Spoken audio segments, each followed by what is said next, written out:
I realized something was severely wrong with me.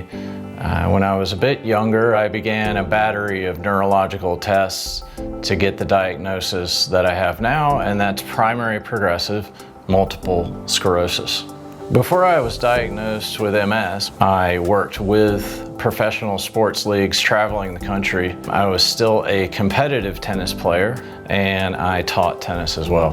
Following a few years of denial, I entered into what I call the black years. They were black for a number of reasons. One of those being intense pain every second of every day. Another was that I literally closed the blinds and isolated myself from society. In June 2014, one of my grandfathers died. When I went to his funeral, I rolled up in a wheelchair. I was in the worst shape I was physically at that time. I was having dead falls in the middle of the night, dead falls being no hands in front of you to brace the fall. Your head just cracks the ground. Shortly after that, I lost my purpose. I lost my previous identity and what I was gonna do. It was 1983. I was an elementary school kid in Alabama. There was a light walking around the school that I noticed. It was about the only thing that I noticed, and the light's name is Tracey. I reconnected with her after almost 30 years on Facebook.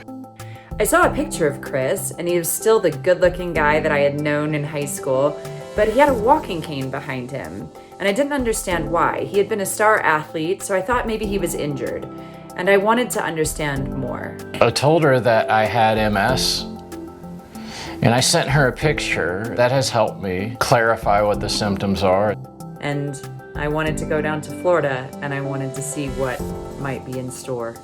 The first time that we saw each other, she got me on a walking plan with a spreadsheet and everything. And I began to see it in my mind's eye that, you know, this is possible, that I can walk again. A year to the day after Granddad Hanson's funeral, I took my first unassisted steps on a beach in Florida. On January 1st, 2016, Chris walked unassisted down the wedding aisle to me. And he is still walking 6 years later, which feels like a miracle, but actually is the combination of three things in mind, body, and spirit. The first is using acupuncture to its fullest with Chinese medicine and herbs. The second is around nutrition and what we put into our bodies having everything to do with how we feel and our health. And the third is really a meditation and prayer and how we think about managing our mental stresses associated with disease. The last year was so hard on everyone's health. And for Chris, it was particularly hard because he wasn't able to go see his regular acupuncture practitioner. As doors started reopening, not everyone's were able to.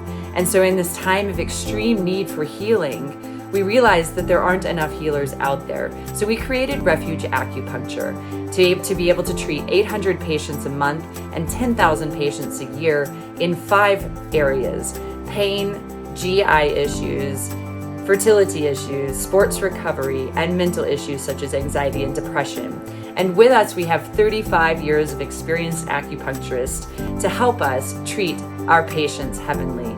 So come on in to Refuge and see what alternative medicine can do for you.